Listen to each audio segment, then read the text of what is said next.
আজ আমি কিছু কথা তোমাদের সামনে বলবো। যেটা বলতে চলেছি সেটা হলো সম্পর্কর কথা। স্বামী স্ত্রীর সম্পর্কের কথাই বলছি।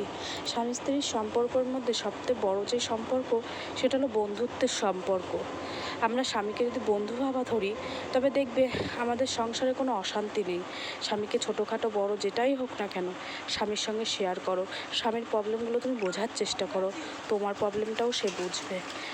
তুমি তাকে বলো, এমনভাবে বলো যেটা সে বুঝতে পারে।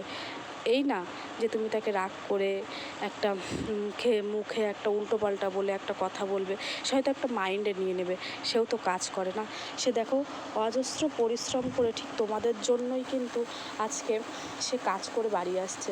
সে কিন্তু যদি পারতো নিজে নিজে থেকে কিন্তু কাজ করে খেতে পারতো, তবুও দেখো তোমাদের কথা ভাবছে।